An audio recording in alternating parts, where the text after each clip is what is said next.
Welcome to Z chem chemistry classes. भाई coordination chemistry पढ़ना start कर दिया है हमने और ये इसका लेक्चर नंबर 2 है। सर पिछले लेक्चर में हमने कोऑर्डिनेशन केमिस्ट्री को स्टार्ट किया था। बीएससी 3rd सेमेस्टर में होता है केमिस्ट्री, यूनिट 6 है आपकी। बाकी इसके अलावा भी अगर आप कोऑर्डिनेशन केमिस्ट्री पढ़ना चाहते हो तो पढ़ सकते हो।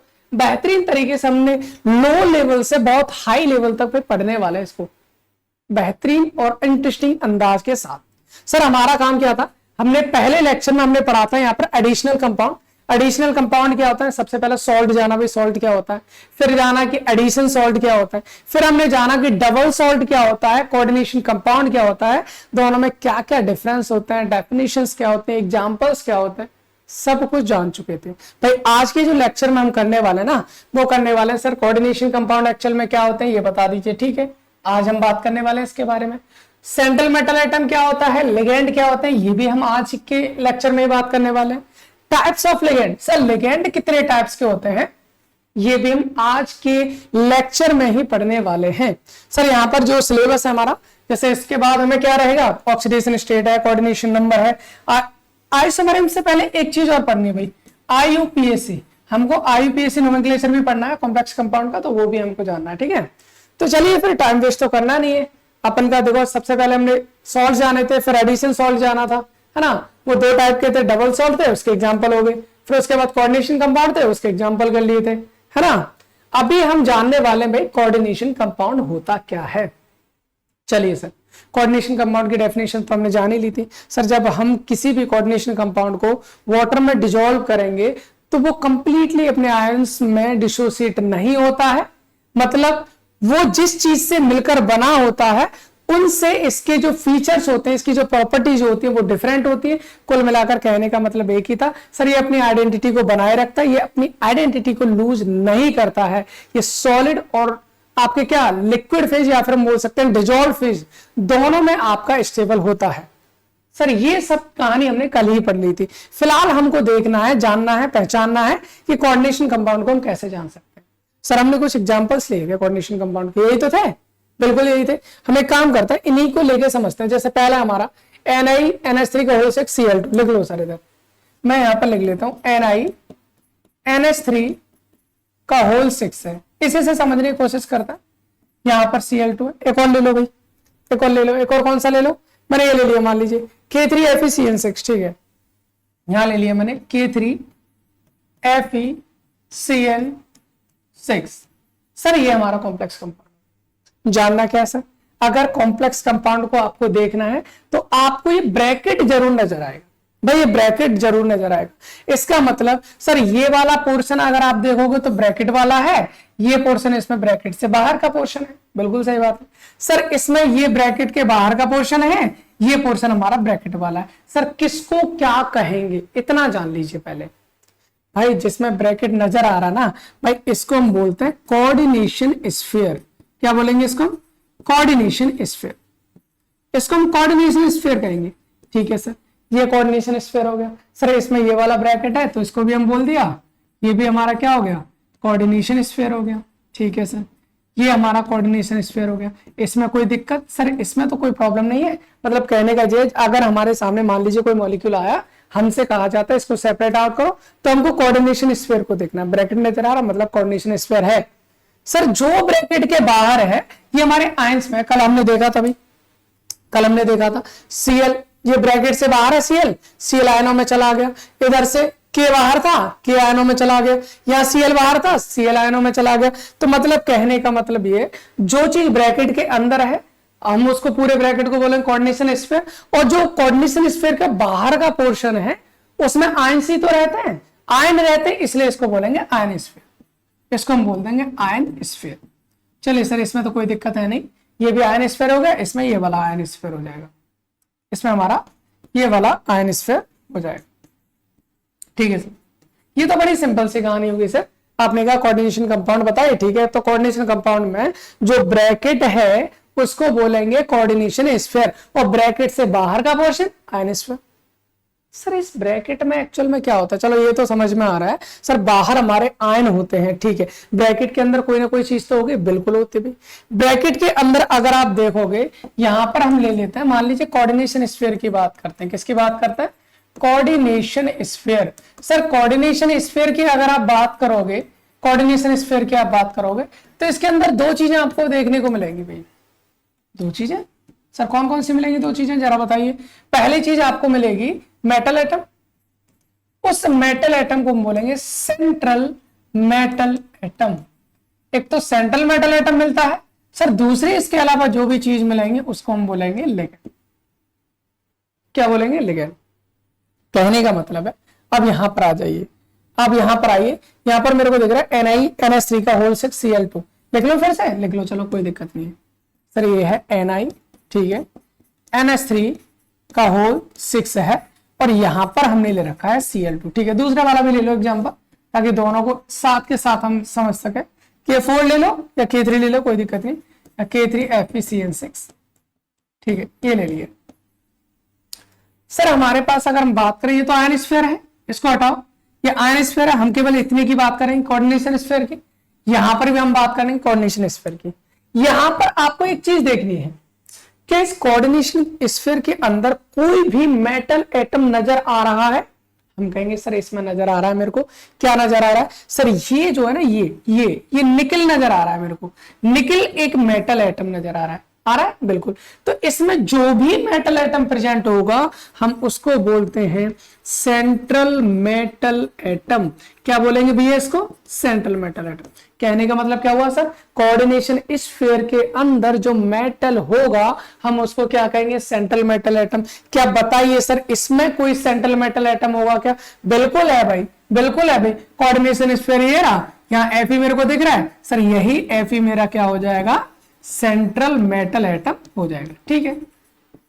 सेंट्रल मेटल एटम हो गया, कोई समस्या? हम कहेंगे बिल्कुल नहीं सर, सेंट्रल मेटल एटम को पहचानना हमारे बस की बात हो गई, हम आराम से पहचान सकते हैं। हमको पहचानना है, हम क्या देखेंगे? सबसे पहले जैसे अपने सामने कोऑर्डिनेशन स्फीयर आया, स्फीयर के अंदर गए, जो भी मेटल मेरे को मिला मैं निकाल के लाऊंगा, मैं दिखाऊंगा भाई ये है मेरा सेंट्रल मेटल एटम। जैसे यहां पर Ni है, यहां पर Fe है, सर कोई दिक्कत नहीं।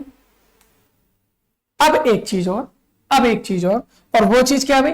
वो चीज ये है सर, इस Ni के अलावा इस ब्रैकेट में NH3 बचा है, बिल्कुल। इस Fe के अलावा इस ब्रैकेट में Cn बचा है, बिल्कुल। सर सेंट्रल मेटल एटम के अलावा जो भी इस कोऑर्डिनेशन स्फीयर में होता है उसको बोला जाता है लिगेंड। उसको क्या कहेंगे हम? लिगेंड कहेंगे। तो मतलब सर यहां पर ये Cn कौन है? सर ये Cn हो जाएगा लिगेंड। आई होप इतनी बात आपको समझ में आ रही होगी भाई। मतलब कहने का ये है, जब भी हम कोऑर्डिनेशन स्फीयर की बात करेंगे वहां पर बीच में हमारे पास क्या होगा? एक मेटल एटम होता है और उसके चारों ओर बहुत सारे क्या लगे होते हैं? लिगेंड लगे होते हैं। एक एग्जांपल से समझते हैं, जैसे यहां पर एक Ni है, Ni के चारों ओर कौन लगे हुए? 6 NH3 लगे हुए हैं। या Fe के चारों ओर कौन लगेंगे? 6 Cl लगे होंगे। एग्जांपल के साथ ऐसे समझ लेते हैं। मान लीजिए एक एग्जांपल नॉर्मल ले लिया मैंने, मेरे पास एक मेटल है, मेटल से लिगेंड लगे हुए, 6 लिगेंड लगा दीजिए, चलिए ये कोऑर्डिनेशन स्फीयर हो गया। कैसे होता भाई? ये ऐसे होता सर, बीच में हमारे पास एक मेटल एटम होगा, ठीक है। इस मेटल एटम से कौन लगा हुआ? लिगेंड लगे होंगे। सर कितने? 6 है मान लीजिए, जैसे 1 2 3 4 5 6, ये हमारा कोऑर्डिनेशन स्फीयर। इस टाइप का देखने को मिलेगा आपको कोऑर्डिनेशन कंपाउंड्स। आई होप इतनी बात समझ में आ रही होगी भाई। इसको हम क्या बोलेंगे? हम इसको क्या बोलेंगे सर? इसको तो बोल देंगे हम सेंट्रल मेटल एटम, क्योंकि सेंटर में है या नहीं है? बिल्कुल है सर, सेंटर में है, दैट्स व्हाई इसको बोलेंगे सेंट्रल मेटल एटम। सर ये क्या कर रहे हैं?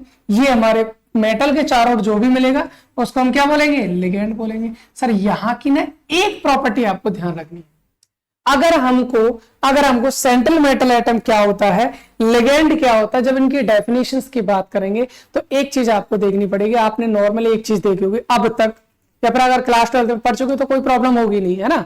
अगर नहीं पढ़ा है तो फिर अब तो भाई पढ़ना ही। तो यहां पर अगर हम बात करें मेटल और लिगेंड में, एक चीज होती है, मेटल को आपने ऑलवेज देखा होगा, मेटल इलेक्ट्रॉन को डोनेट करता है। मेटल इलेक्ट्रॉन को क्या करता है? डोनेट करता है। ये पहले ऐसे कंपाउंड होते हैं जहां पर मेटल इलेक्ट्रॉन को लेना पसंद करता है भाई, यहां पर ये मेटल इलेक्ट्रॉन को एक्सेप्ट करता है। कहने का मतलब ये है, ये जो लिगेंड है ना, ये जो लिगेंड इसके चारों ओर लगे हैं, इनका काम बताऊं मैं आपको। भाई इनका काम ये होता है, लिगेंड का काम ये होता है, इनके पास में इलेक्ट्रॉन ज्यादा होते हैं। किसके पास है? किसके पास ज्यादा होते हैं? लिगेंड के पास ज्यादा होते हैं। ठीक है भाई, लिगेंड के पास ज्यादा है तो ये ज्यादा है तो किसी न किसी को देगा। मेटल कहेगा भाई मैं भिखारी हूं, मेरे को इलेक्ट्रॉन की कमी है, मेरे को दे जाइए, मेरा घर खाली पड़ा है। आराम से लिगेंड आएंगे, इलेक्ट्रॉन को देंगे। किसको देंगे सर? मेटल को। मेटल क्या करेगा? इलेक्ट्रॉन को लेगा, लेता जाएगा और अपनी पूर्ति कर लेगा। इस तरह से इसने इलेक्ट्रॉन दिए, इसने इलेक्ट्रॉन लिए, दोनों के बीच बनेगा बॉन्डिंग और कंपाउंड बन जाएगा। उस कंपाउंड को कहा जाएगा coordination compound.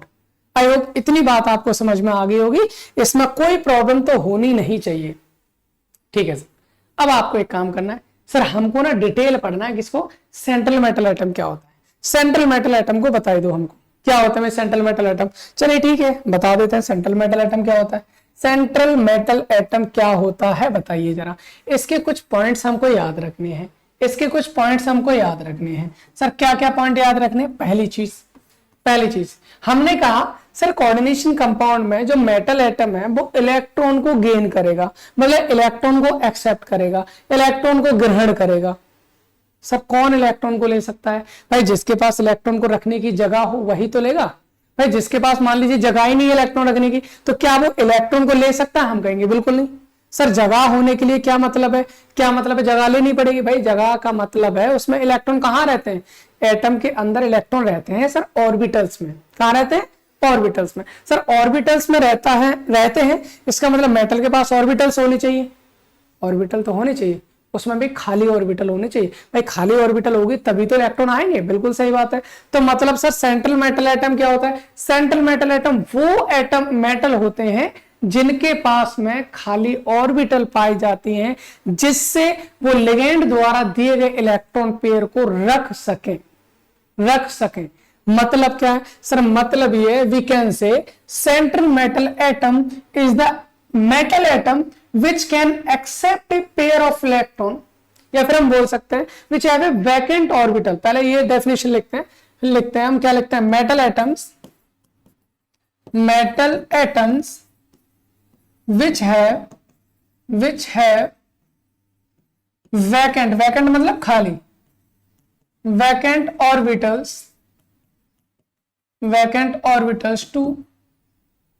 to accept electron pairs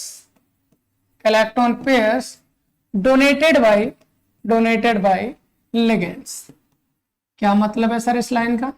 इस लाइन का मतलब समझ लीजिए, बहुत बेहतरीन लाइन है भाई। जिसको हिंदी में करना है वो हिंदी में लिख सकते हैं, जिसको इंग्लिश में करना है वो इंग्लिश में लिख सकते हैं। बोल तो मैं हिंदी में रहा हूं ना, लेकिन इंग्लिश में नहीं तो क्या दिक्कत है? देखो यहां पर सेंट्रल मेटल एटम क्या होता है सर? वो मेटल एटम जिसके पास लिगेंड द्वारा दिए गए इलेक्ट्रॉन्स को एक्सेप्ट करने के लिए खाली ऑर्बिटल्स पाई जाती हैं सर, उसको हम सेंट्रल मेटल एटम कहेंगे। In the sense we can say the metal atom which है वैकेंट ऑर्बिटल, यानी ऐसा मेटल एटम जिसके पास वैकेंट ऑर्बिटल पाई जाती हैं टू एक्सेप्ट, यानी एक्सेप्ट क्या? इलेक्ट्रॉन पेयर को एक्सेप्ट करने के लिए डोनेटेड बाय लिगेंड, जो लिगेंड के द्वारा दिए जा रहे हैं। अगर आपके पास वैकेंट ऑर्बिटल हैं तो आप कहेंगे कि हाँ जी आप सेंट्रल मेटल एटम का काम कर सकते हैं। कैसा? हर एक मेटल सेंट्रल मेटल एटम को वर्क कर सकता? हम कहेंगे कदापि नहीं, बिल्कुल नहीं कर सकता। सर क्यों नहीं कर सकता? भाई जिसके पास खाली ऑर्बिटल हैं जिनमें वो इलेक्ट्रॉन्स को ले सकता है वही सेंट्रल मेटल एटम का काम करेंगे। सर ऐसी कौन कौन सी मेटल होती है? सबर करो, थोड़ा सा बताते हैं। अभी थोड़े से आगे कुछ चर्चा और करते हैं इसके बारे में। सर कुछ चर्चा और क्या करनी है? भाई सेंट्रल मेटल एटम क्या होता है पता चल गया, अब हमें पता चल गया बिल्कुल। अब इससे कुछ ऑब्जेक्टिव जैसे क्वेश्चंस होते हैं तो बहुत सारी चीजें पूछी जाती हैं, तो ऑब्जेक्टिव बेस पर कुछ चीजें और जान लेते हैं। वो क्या होता है भाई? सेंट्रल मेटल एटम है, इलेक्ट्रॉन को ले रहा है। इलेक्ट्रॉन को ले रहा है ना, बिल्कुल सही बात है। मतलब उसका स्नेह इलेक्ट्रॉन की तरफ ज्यादा है, बिल्कुल है। मतलब मेटल का इलेक्ट्रॉन से लविंग नेचर है, बिल्कुल सर। इलेक्ट्रॉन लविंग स्पीसीज है और इलेक्ट्रॉन लविंग स्पीसीज को हम कहते हैं इलेक्ट्रोफाइल। हम क्या कहेंगे? इलेक्ट्रोफाइल। ऐसा ऑब्जेक्टिव क्वेश्चंस में मोस्टली आ जाता है sir. Central metal atom act as a electrophile, nucleophile, both, none. मतलब सेंट्रल मेटल एटम किस चीज का काम करता है भाई, तो हम कहेंगे सर इलेक्ट्रोफाइल का काम करेगा। डन, कोई दिक्कत नहीं। अगली चीज, बेहतरीन चीज क्या है भाई, अगली चीज हमारे पास ये है सर इलेक्ट्रोफाइल है, ठीक है, इलेक्ट्रॉन को ले रहा है। इलेक्ट्रॉन को अगर आप देखो तो इलेक्ट्रॉन पेयर्स के फॉर्म में आते हैं, मतलब जोड़े के फॉर्म में आते हैं। सर जो इलेक्ट्रॉन पेयर को एक्सेप्ट करता, कहीं ना कहीं आपने सुना होगा एसिड बेस थ्योरीज पढ़ी होंगी। जैसे हमारे पास सबसे छोटी थ्योरी जो सबसे पहले हम शुरुआत में पढ़ना स्टार्ट कर देते हैं, आरएनएस थ्योरी। क्या पढ़ते हैं सर, जो H+ देता है वो एसिड, जो OH- देता है वो बेस, आरएनएस कॉन्सेप्ट होता है। उसके बाद आता है ब्रोंस्टेड-लॉरी कॉन्सेप्ट। सर जो H+ देता है वो एसिड, लेकिन जो H+ लेता है वो बेस। दूसरी ब्रोंस्टेड-लॉरी कॉन्सेप्ट हो जाता है। तीसरा हमारे एक लुईस कॉन्सेप्ट आता है। लुईस कॉन्सेप्ट क्या कहता है सर, जो इलेक्ट्रॉन पेयर को देता है वो बेस और जो इलेक्ट्रॉन पेयर को लेता है वो एसिड। इधर बताना क्या है, यहां अगर हम बात करें सेंट्रल मेटल एटम तो इलेक्ट्रॉन पेयर को ले रहा है ना, बिल्कुल ले रहा है सर, ले रहा है तो they act as a Lewis acid. ये किसकी तरह काम करेंगे भाया, ये काम करेंगे हमारे लुईस एसिड की तरह।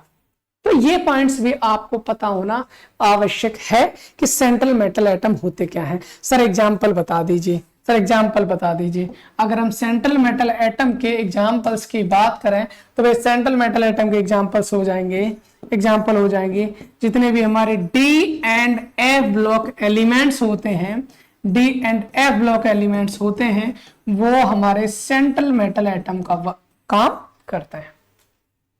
आपने पढ़ा होगा क्लास 12 में चैप्टर होता है डी एंड एफ ब्लॉक है भाई। डी ब्लॉक को ट्रांजिशन एलिमेंट्स कहा जाता है, एफ ब्लॉक एलिमेंट्स को इनर ट्रांजिशन एलिमेंट्स कहा जाता है। रीजन ये होता है कि इनके पास में लास्ट की जो डी ऑर्बिटल है, डी ब्लॉक के एलिमेंट्स हैं, उनकी लास्ट की 2 सेल इनकम्प्लीट फील्ड होती है। एफ में लास्ट की 3 सेल इनकम्प्लीट फील्ड होती है। मतलब सेल इनकम्प्लीट फील्ड है मतलब सर उनके अंदर जो ऑर्बिटल्स है ना वो भी तो खाली होंगी, बिल्कुल होंगी। अगर खाली होंगी तो ये हमारे किसका काम कर सकते हैं, सेंट्रल मेटल एटम का काम कर सकते हैं। मैं आपको कुछ दिखा दूं, चलो इस तरह से। जैसे मान लीजिए आपने पीरियोडिक टेबल तो देखी होगी, बिल्कुल सबने पीरियोडिक टेबल देखी होती है सर, उसमें कोई प्रॉब्लम नहीं होती। जैसे ये पीरियोडिक टेबल है हमारे पास है ना, तो इस पीरियोडिक टेबल में अगर आप देखोगे, अगर इस पीरियोडिक टेबल में अगर आप देखोगे, मैं आपको दिखाना चाहूं, मैं आपको दिखाना चाहता हूं लाइक दिस। जैसे मान लीजिए देखो ये हमारा ये जो पोर्शन होता है ना, ये वाला, ये आपको पता है भाई कौन सा ब्लॉक होता है, ये हमारा एस ब्लॉक होता है, पता है आपको, ठीक है सर। ये जो पोर्शन होता है ये वाला जो पोर्शन है दिस इज पी ब्लॉक, ठीक है सर, ये पी ब्लॉक होता है। सर इसमें जो मेटल पाए जाते हैं, ये वाला जो मेटल वाला ग्रुप है इसको बोलते हैं डी ब्लॉक, और जो नीचे वाला है इसको बोलते हैं एफ ब्लॉक। तो डी ब्लॉक और एफ ब्लॉक में जितने भी एलिमेंट्स आते हैं ये हमारे सेंट्रल मेटल एटम का वर्क कर सकते हैं और करते हैं।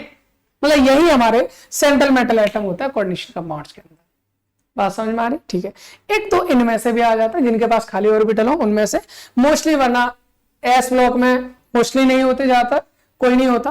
पी ब्लॉक में 1-2 आ जाते हैं, जैसे एल्यूमिनियम वगैरह है या सिलिकॉन वगैरह है, तो ये हमारे थोड़े से बना सकते हैं कॉम्प्लेक्स कंपाउंड, बाकी मोस्टली नहीं बनाते हैं। तो कौन बनाता है मोस्टली भाई, मोस्टली बनाते हैं D and F block elements. चलिए सर इतनी बात समझ में आ गई, इसमें कोई समस्या हमारे पास नहीं होनी चाहिए, ठीक है। सेंट्रल मेटल एटम समझ में आ गया, ओके। आगे आते हैं हम, अब हमें पढ़ना है लिगेंड्स।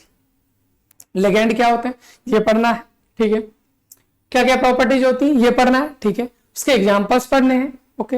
बिल्कुल सेम टू सेम इसके प्रॉपर्टीज हम पढ़ने की कोशिश करेंगे ताकि हमें अच्छे से याद भी रह पाए, चीज मेमोराइज भी कर सकें और एग्जाम में एक बेहतरीन प्रदर्शन भी कर सकें।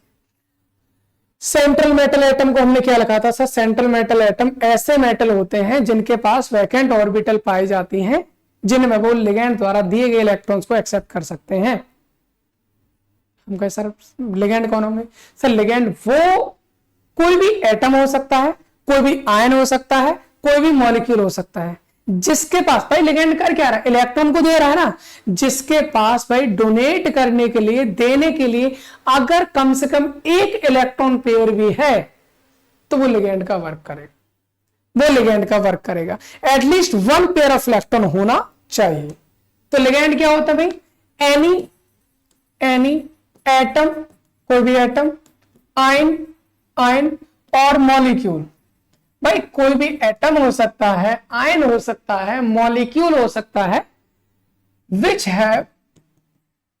है एट लीस्ट, कम से कम at least one pair of electron, one pair of electron, जिसके पास इलेक्ट्रॉन का कम से कम एक पेयर हो, to donate to the central metal atom. बिल्कुल सही बात है सर, सेंट्रल मेटल एटम को डोनेट करने के लिए जिसके पास कम से कम एक इलेक्ट्रॉन पेयर है, वो सर हमारा लिगेंड का वर्क कर सकता है, वो हमारा लिगेंड का वर्क कर सकता है।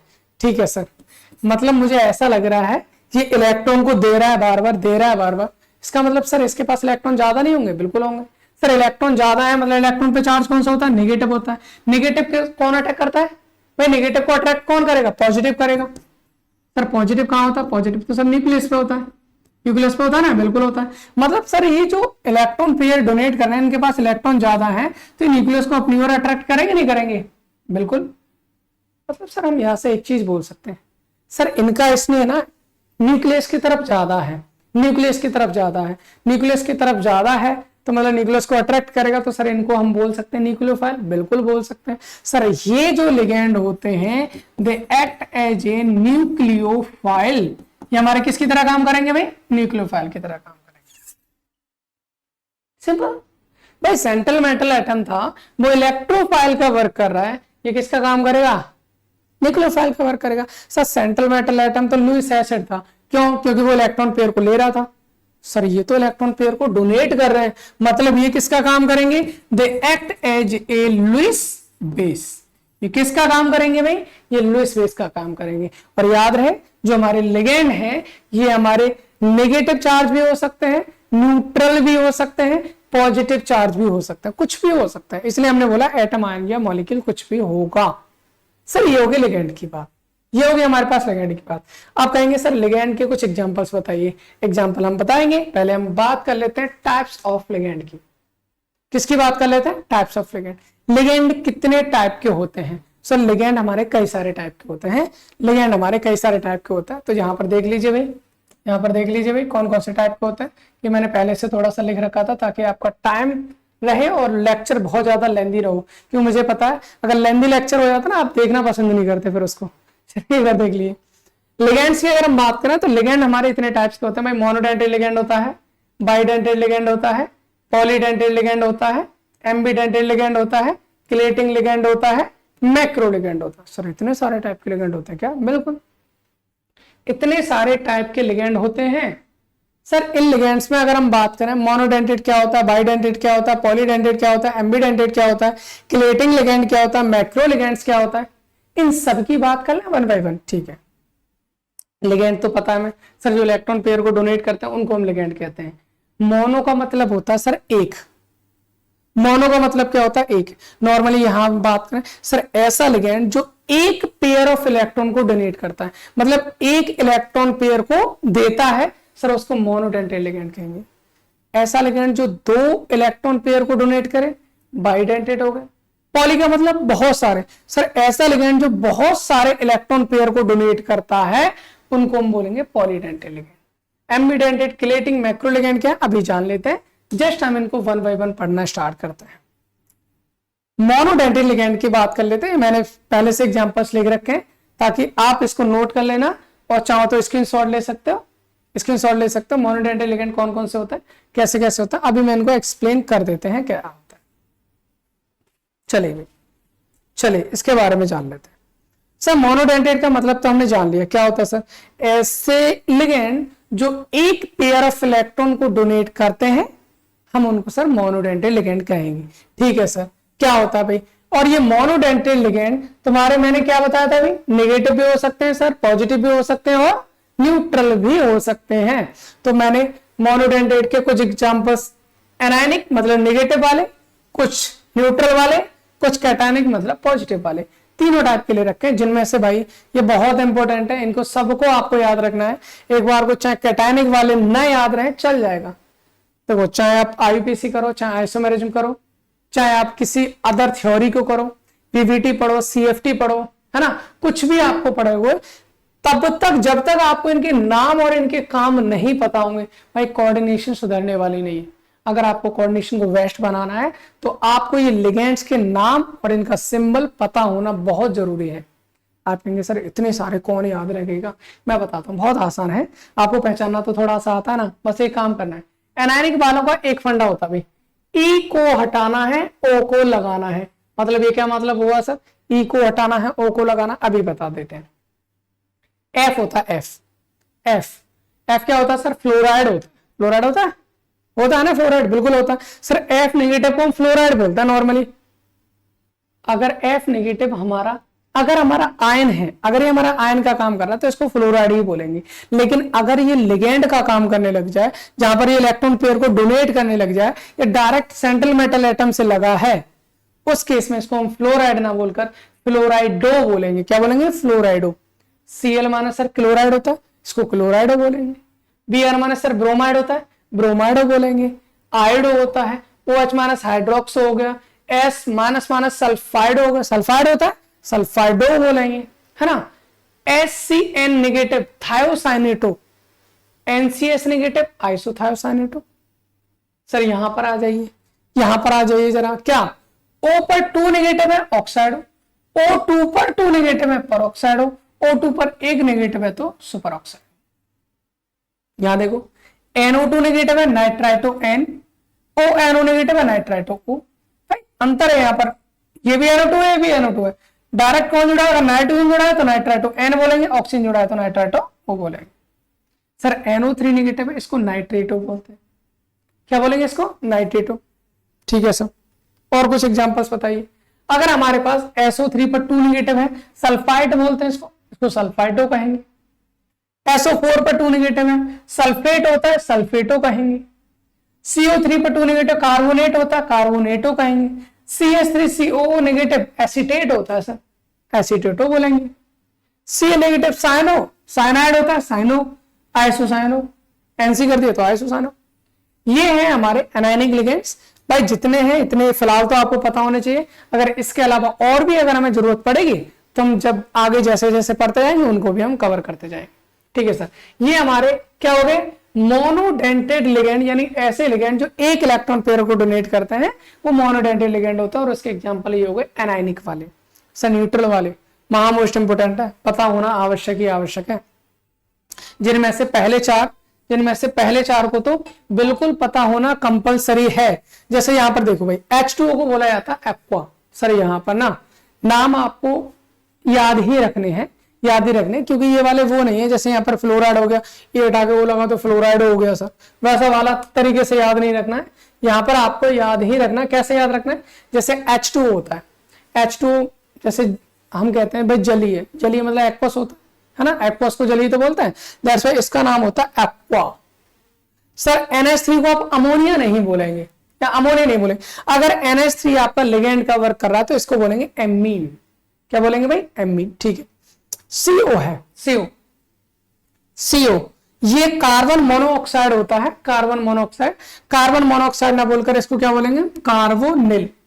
NO nitrosyl. सर ये चारों तो आपको कंफर्म पता होना चाहिए। बाकी C5H5N को हम पायरिडीन बोलते हैं, इसका स्ट्रक्चर ये होता है। इतने याद रखो, काम अपना हो जाएगा, कोई प्रॉब्लम नहीं। सर आगे देख लीजिए, यहाँ पर क्या कैटायनिक लिगेंड है।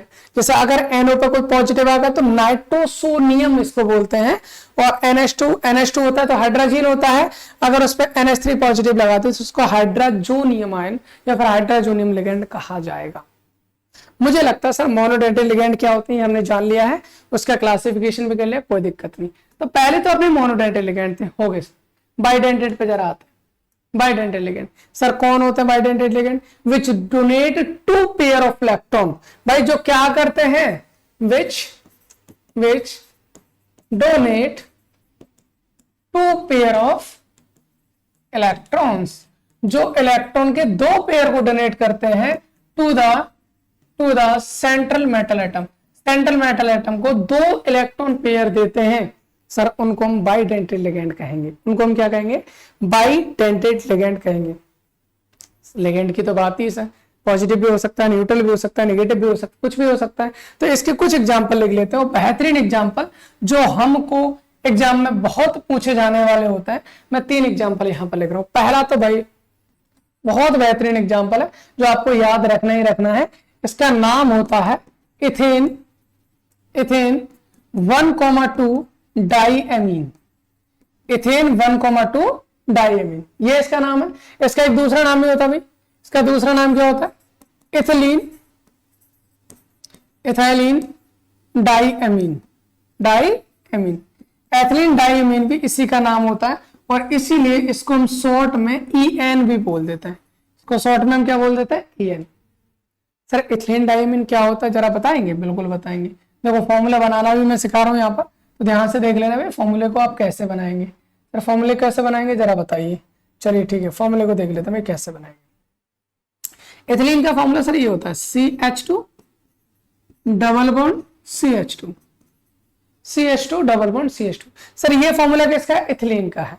इससे इथिलीन से कितने एमीन लगे हैं? 2 एमीन लगे हैं। अगर 2 एमीन आपको लगाने तो सबसे पहले तो एक बॉन्ड को तोड़ दो। यहाँ से तोड़ दिया? बिल्कुल ठीक है, तोड़ दिया सर। एक एमीन इधर लगा दो, दूसरा एमीन इधर लगा दो। तो मैं क्या करता हूं भाई, मैंने एक एमीन लगा दिया इधर, एमीन मतलब NH2, ठीक है, NH2 लोन पेयर होता है।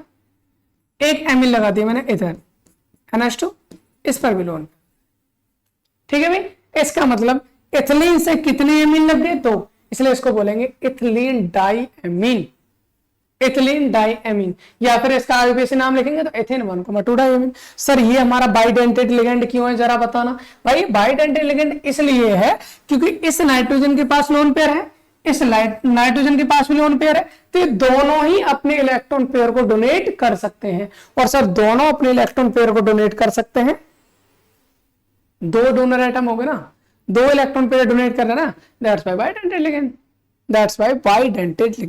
आई होप इतनी बात क्लियर हो गई, इसमें कोई प्रॉब्लम होनी तो वैसे नहीं चाहिए। चलिए सर, ये तो होगी कहानी हमारी किसकी? इथिलीन 1,2 डाईएमीन की। सर एक काम करिए, काम क्या करना है सर? दूसरा कोई एग्जांपल लीजिए। दूसरा एग्जांपल ले लेता भाई, दूसरा एग्जांपल ले लेता। मान लीजिए ऑक्जेलेटो को लेते हैं। चलो ऑक्जेलेटो। सर ऑक्जेलेटो क्या होता है? ऑक्जेलिक एसिड का नाम सुना है? बिल्कुल सुना है, ऑक्जेलिक एसिड। अच्छा ऑक्जेलेट को हम शॉर्ट में हम OX भी दिखा सकते हैं, OX से भी, या फिर इसको हम लिख सकते हैं C2O4 पर 2 नेगेटिव। ये हमारा एक फॉर्मूला होता है इसका, C2O4 2 नेगेटिव। सर क्यों होता है जरा देखिए भाई। अगर मैं आपसे कहूं ऑक्जेलिक एसिड का फॉर्मूला क्या होता है? ऑक्जेलिक एसिड तो कार्बोक्सिलिक एसिड होता है। जब COOH सिंगल बॉन्ड COOH होता है, इसको हम ऑक्जेलिक एसिड कहते हैं। सर अगर यहां से मैं H+ को हटाता हूं, तो इस पर क्या आ जाएगा? एक नेगेटिव आएगा ही आएगा।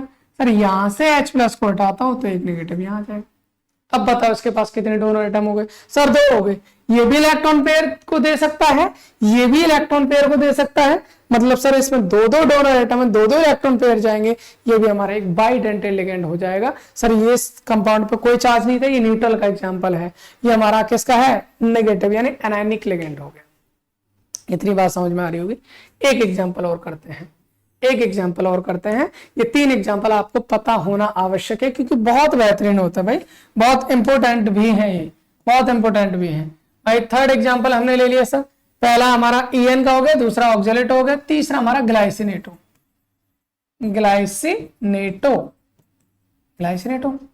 सर ग्लाइसिनेटो का फॉर्मूला क्या होता है? फॉर्मूला जानेंगे पहले, उसके बाद पहले जान लीजिए कि यहाँ पर कौन कौन सा, मतलब इसको दिखाते किससे? GLY से दिखाते। GLY जैसे इथिलीन डाईएमीन क्या होता है? EN, ऑक्जेलेटो OX और ग्लाइसिनेटो GLY, ग्लाई से दिखाते हैं, ठीक है। चलिए भाई इसका फॉर्मूला क्या होता है? सर ग्लाइसिन एक नाम सुना होगा आपने कहीं ना कहीं। ग्लाइसिन हमारा एक टाइप का एमिनो एसिड होता है। और अभी आप पिछले सेमेस्टर में आप बायो इनऑर्गेनिक पढ़ के आए हो, तो वहां पर आपने क्या पढ़ा था? एमिनो एसिड्स पढ़े थे, प्रोटीन पढ़ी थी, कार्बोहाइड्रेट पढ़ा था, न्यूक्लिक एसिड पढ़ा था। तो वहां पर हमारा एक एमिनो एसिड था जिसका नाम था ग्लाइसिन। अगर आपको उसका फॉर्मूला मैं बताना चाहूं तो उसका फॉर्मूला ये होता है, एक कार्बन हमारे पास होता है, एक तरफ COOH मतलब कार्बोक्सिलिक एसिड, दूसरी तरफ NH2। भाई एमीन ग्रुप बेसिक होता है, ये एसिड होता है, इसलिए तो इसको अमीनो एसिड कहा जाता है, बिल्कुल कहा जाता है। भाई अमीनो एसिड में अगर मैं यहां से क्या करता हूँ, H+ को यहां से हटा दूं, H+ को यहां से हटा दूं, तो इस पर क्या आ जाएगा, निगेटिव आएगा, नहीं आएगा, बिल्कुल आएगा। तो नेगेटिव आएगा तो ये भी इलेक्ट्रॉन पेयर को डोनेट कर सकता है, इसके पास लोन पेयर है डोनेट करने के लिए, कितने होंगे सर, 2। दैट्स व्हाई इसका एग्जांपल भी हो जाएगा, ये बाइडेंटेट लिगेंड का एग्जांपल हो जाएगा, और ये स्ट्रक्चर है हमारा ग्लाइसिनेटो का। आई होप इतनी बात आपको समझ में आ गई होगी। सर लिगेंड क्या होते हैं, लिगेंड के टाइप्स में मोनोडेंटेट लिगेंड क्या होते हैं, बाइडेंटेट लिगेंड क्या होते हैं, और उनके एग्जांपल क्या होते हैं। नाउ अब हम स्टार्ट करने वाले हैं भाई, अब हम स्टार्ट करने वाले हैं पॉलीडेंटेट लिगेंड। चलिए स्टार्ट करते हैं पॉलीडेंटेट लिगेंड, है ना, ठीक है। यहां हम डाल लेते हैं हेडिंग, क्या अपने पास, पॉलीडेंटेट लिगेंड, ठीक है सर। पॉलीडेंटेट लिगेंड बताइए क्या होते हैं, हमको तो पता है सर, हमको तो पता है सर, जो बहुत सारे इलेक्ट्रॉन पेयर को डोनेट करे वो पॉलीडेंटेट हो गए। मतलब इलेक्ट्रॉन पेयर को डोनेट करना है, कितना को डोनेट करना भाई, बहुत सारे हो सकते, कितने भी हो सकते हैं, पॉलीडेंटेट लिगेंड वो आपको याद रखना है, यानी विच डोनेट, या फिर लिख दो मोर देन 2, है ना, more than 2 electron pairs to central metal atom. जो सेंट्रल मेटल एटम को 2 से ज्यादा इलेक्ट्रॉन पेयर डोनेट करता है सर, उसको बोलेंगे हम पॉलीडेंटेट लिगेंड। मुझे लगता है इतनी बात तो आपको समझ में आ रही होगी, इसमें कोई प्रॉब्लम नहीं होनी चाहिए कि पॉलीडेंटेट लिगेंड होते क्या है, ठीक है सर। पॉलीडेंटेट का 1-2 एग्जांपल बता दीजिए, ठीक है। पहला एग्जांपल लेते हैं, दूसरा एग्जांपल बहुत इंपॉर्टेंट है, याद रखना है। पहले हम पहला एग्जांपल पढ़ते हैं भाई। पहला एग्जांपल क्या है सर, पहला एग्जांपल है डाईएथिलीन ट्राईएमीन। पहले तो मैं इसका फॉर्मूला बनाना सिखा रहा हूं, ध्यान से समझ लेना भाई। एथिलीन का फॉर्मूला पता है, पता है सर, क्या होता है एथिलीन का formula, CH2 double bond CH2, यही होता है, ठीक है। इसमें बोला डाईएथिलीन, मतलब सर एथिलीन तो 2 होने चाहिए, बिल्कुल हमने 2 ले लिए, एमीन में क्या लगता है सर, NH2 लगता है, लेकिन उससे पहले हमें जैसे मान लीजिए इसका एक बॉन्ड तोड़ना है, ठीक है। इसके आगे 2 एमीन लगाना, एक एमीन इधर हो गया NH2, ठीक है, एक एमीन इधर हो गया NH2, ठीक है, हो गया, ठीक है। अगर सर मैं इसको तोड़ दूं, एक इधर आ जाएगा, लेकिन अपन को लगाने कितने एमीन है सर, 3 लगाने, कोई दिक्कत नहीं, तोड़ दिया, एक इधर एमीन आ गया सर, ठीक है, एक आ गया हमारे पास इधर की साइड एमीन, ठीक है, एक इस साइड आना चाहिए। अब इस साइड आने के लिए हम काम करते हैं, यहां से अगर मैं एक H को हटा दूं, और ये डायरेक्ट इससे जाकर जुड़ जाए, तो आप एक चीज देखोगे, आप एक चीज नोटिस करोगे, ये इलेक्ट्रॉन पेयर, दूसरा इलेक्ट्रॉन पेयर, तीसरा इलेक्ट्रॉन पेयर, सर कितने इलेक्ट्रॉन पेयर को डोनेट कर सकता है, 3 को। दैट्स व्हाई ये हमारा क्या हो जाएगा भाई, ये हो जाएगा ट्राइडेंटेट लिगेंड।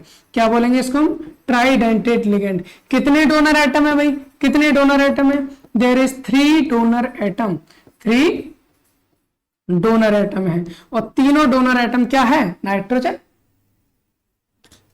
3 डोनर एटम है, और वो भी कौन सा है, नाइट्रोजन एटम। आई होप इतनी बात आपको समझ में आ रही होगी, इसमें कोई प्रॉब्लम आनी नहीं चाहिए सर। अब एक एग्जांपल समझ लीजिए, बहुत बेहतरीन एग्जांपल है, पॉलीडेंटेट लिगेंड का। इससे क्वेश्चंस भी बहुत सारे आते हैं हमारे पास, क्या होता है सर, देखिए जरा, इसका नाम है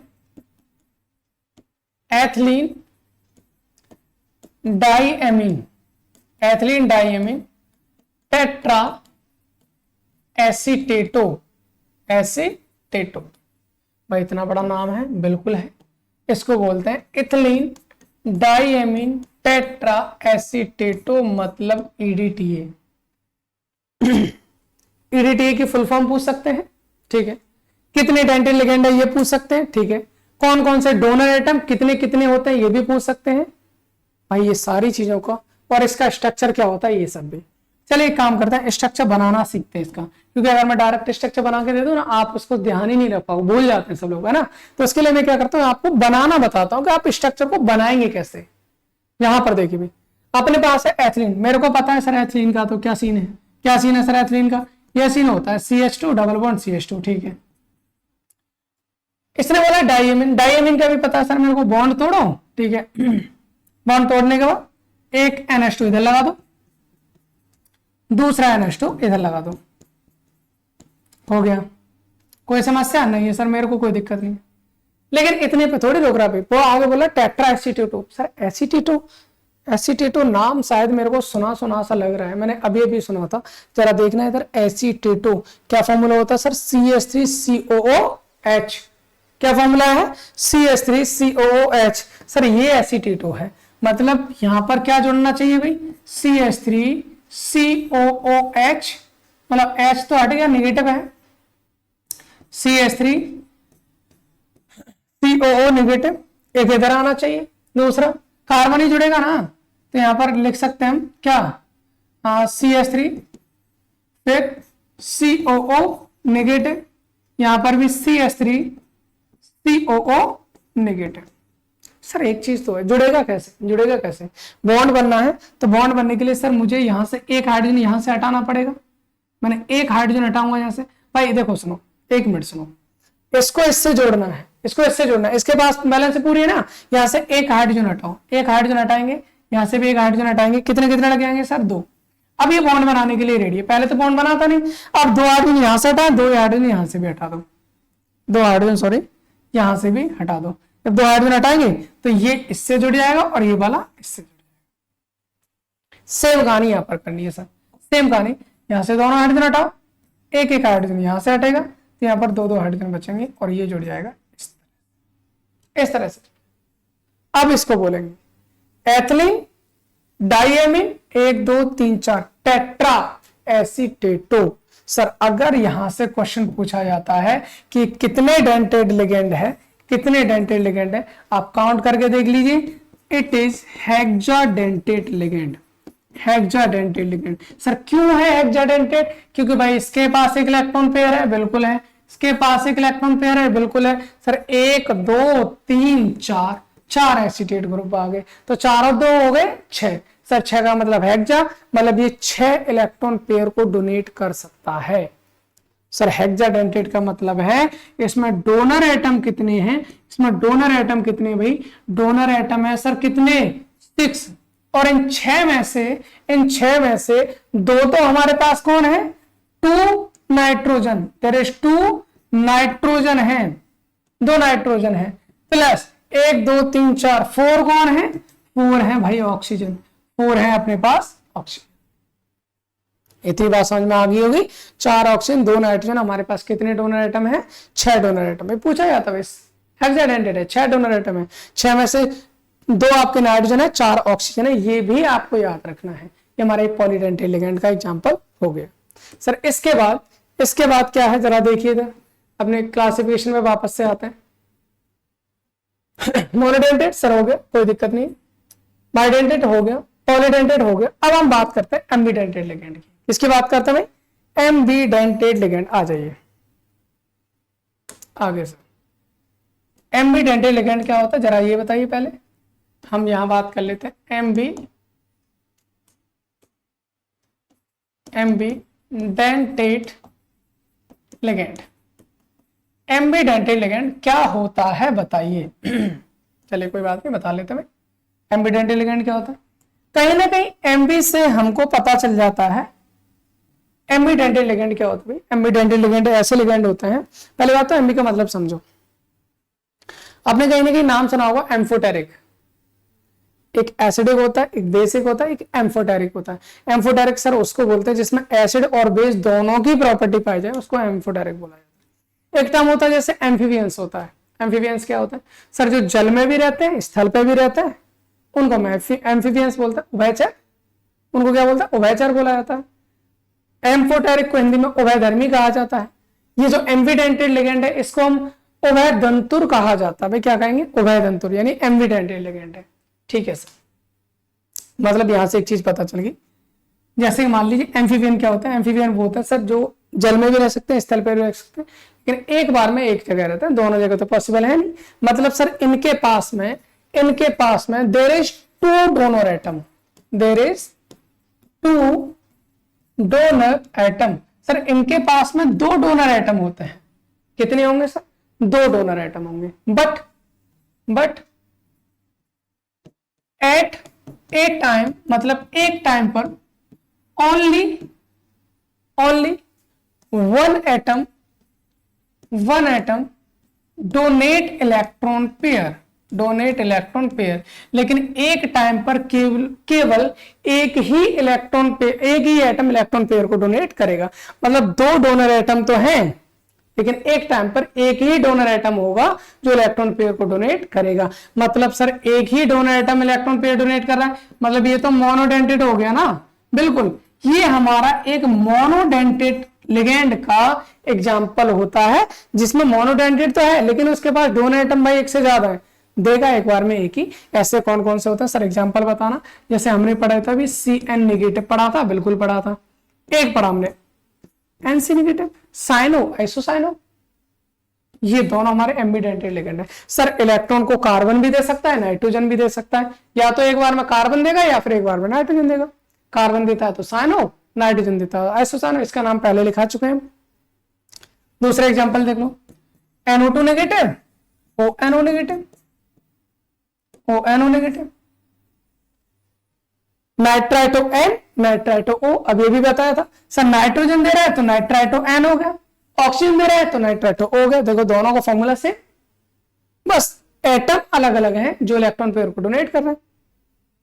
एक और एग्जांपल लिख लो, HCl negative, NCS negative, sulphur दे रहा है, नाइट्रोजन दे रहा है, थायोसाइनेटो, आइसोथायोसाइनेटो। ठीक है, तो ये एग्जांपल हमने कर लिए थे। ये था हमारा एम्बिडेंटेड लिगेंड। अब हम बात कर लेते हैं किलेटिंग लिगेंड की। किसकी बात करते हैं भाई? Chelating ligand.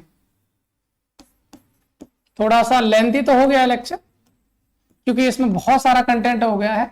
इसे मुझे लगता है, अब मेरे को लग रहा है कि इसके 2 लेक्चर हमें बनाने चाहिए थे, बट कोई नहीं, एटलीस्ट ठीक है, एक ही लेक्चर में आ गया, कोई दिक्कत नहीं है। हमने पहले सोचा नहीं था इतना कि हमें 2 लेक्चर बना दें, क्या फर्क पड़ता है, पढ़ना ही तो अभी है। किलेटिंग लिगेंड की बात कर लेते हैं, क्या होता है। अगर आपको बोरिंग महसूस होती है कभी कभी बीच बीच में, कोई दिक्कत नहीं, थोड़ा सा रखो, फिर आ जाओ, पानी वानी पी के आ जाओ, वापस से लग जाओ, आराम से कर सकते हैं, कोई दिक्कत नहीं। बट हाँ, करना जरूरी है। क्यों? क्योंकि भाई ये बहुत बेहतरीन चीज है और मैं आपको वाकई बहुत लो लेवल से बहुत अपर लेवल तक ले जाने वाला हूं इन चीजों में। Just watch it. Chelating ligand, sir chelate का मतलब होता है रिंग, वलय, चक्र, संरचना। रिंग का मतलब होता है किलेट। सर अगर कोई ऐसा लिगेंड है, जो सेंट्रल मेटल एटम के साथ रिंग फॉर्म कर रहा है, मतलब हम बोल सकते हैं which form a ring structure, एक ring structure with central metal atom. Sir जो सेंट्रल मेटल एटम के साथ एक चक्रीय संरचना, एक वलय संरचना, एक रिंग स्ट्रक्चर फॉर्म करता है, एक साइक्लिक स्ट्रक्चर फॉर्म करता है, सर उसको हम किलेटिंग लिगेंड कहते हैं। सर ऐसा कौन कौन हो सकता है, ऐसा कर सकता है भाई? एक एग्जांपल से समझ लेते, बाकी तो हमें वैसे समझ में आ जाना है। जैसे बताना सर, जैसे हमने कहा, मान लीजिए अपने पास में ये है सेंट्रल मेटल एटम, कहाँ है? ये रहा, मान लो ये रहा, ठीक है। पहले एक लिगेंड लेते हैं, यहां पर ले लिया मैंने, जैसे CH2, सिंगल बॉन्ड CH2, इधर मैंने NH2 ले लिया, ठीक है। इधर भी हमने एक क्या ले लिया? NH2 ले लिया, ठीक है सर। लिगेंड है नहीं है? क्या नाम था इसका? EN नाम था सर। अपने पास एक मेटल एटम, ये रहा, मेटल एटम में मिल गया।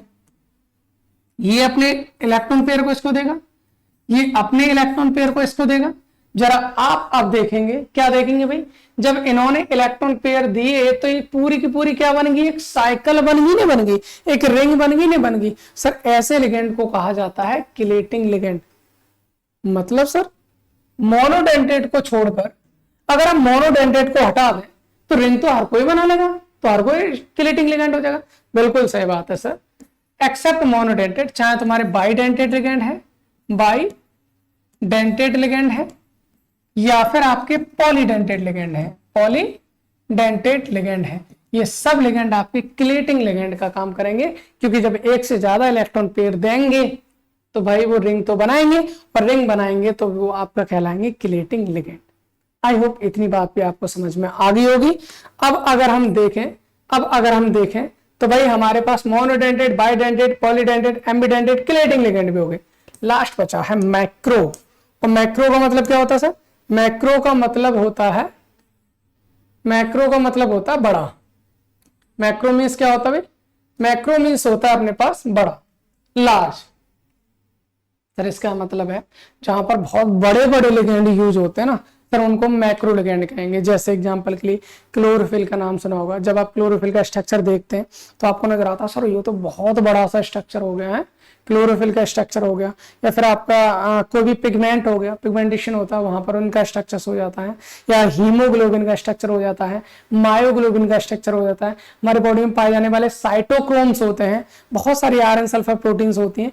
इन सब में जो लिगेंड पाया जाता है ना उनका साइज बहुत बड़ा होता है। सर बड़े को ही तो मैक्रो कहा जाता है, बड़े को ही तो मैक्रो कहा जाता है। जैसे यहां पर देखो भाई, एक मेटल एटम लगा हुआ है, ये रहा, एक मेटल एटम लगा हुआ है ये। इस मेटल एटम से एक लिगेंड ये लगा हुआ है, इतना बड़ा है। एक लिगेंड ये लगा हुआ है, इतना बड़ा लिगेंड है, बहुत बड़े बड़े लिगेंड है। सर जहां बड़े बड़े लिगेंड होते हैं उनको मैक्रो लिगेंड्स कहा जाता है। मतलब जिनकी संरचना जिसमें बहुत सारे कार्बन पाए जाते हैं, है ना, तो वो हमारे क्या कहलाएंगे? मैक्रो लिगेंड्स कहलाएंगे। आई होप इतनी बात आपको समझ में आ गई होगी। तो भाई हमने जो स्टार्ट किया था, हम जो कह रहे हैं उनको वन बाय वन करते जाएंगे। इसमें कहीं भी कोई भी हस्तक्षेप नहीं रहेगा। हम सारी चीजें बिल्कुल अच्छे से मजे में करने वाले। पहले लेक्चर में हमने एडिशन कंपाउंड कर लिए थे। आज के लेक्चर में coordination, central metal atom, ligand और लिगेंड्स के टाइप कर चुके हैं। मतलब कल वाले एग्जाम्पल में हम ऑक्सीडेशन स्टेट करने वाले हैं, साथ ही साथ कोऑर्डिनेशन नंबर भी कर लेंगे। ठीक है ना? तो आई होप इतनी बात आपको समझ में आ गई होगी। आज के इस लेक्चर को मैं यहीं विराम देते हैं। अगले लेक्चर में एक नए टॉपिक के साथ, एक नई एनर्जी के साथ मिलने वाले हैं आपको। बस आपको एक काम करना, भी काम ये करना, वैसे तो आपको पता है, बस इस लेक्चर को शेयर करना जहां तक हो सकता है वहां तक। जो भी आपके क्लासमेट है, बैचमेट है, ट्यूशन मेट है, कॉलेज मेट है, सबको, जिसको ये जरूरत है उनको भेजिए। भाई आप इस लेक्चर को जूनियर्स को भी आप बोल सकते हैं, जो मान लीजिए क्लास 12th में है और जिनको कोऑर्डिनेशन पढ़ना है, क्योंकि क्लास 12th में कोऑर्डिनेशन होता है, आप उनको बोल सकते हैं। या फिर अपने सीनियर्स जिनको भाई किसी कंपटीशन लेवल की प्रिपरेशन करनी है, चाहे आपको नीट वालों को भेज सकते हो, आईटी जैम वालों को, आईटी जेई वालों को, नेट गेट वालों को भी इवन आप इस चीज को प्रोवाइड करा सकते हैं। आप उनसे बोल सकते हैं भाई करिए, बेहतरीन कंटेक्ट है और आगे तक हम हर चीज को करने वाले हैं, किसी भी चीज को मिस नहीं करने वाले हैं। तो चलिए भाई मिलते हैं अगले लेक्चर में एक नई एनर्जी के साथ। तब तक के लिए थैंक्स फॉर वॉचिंग।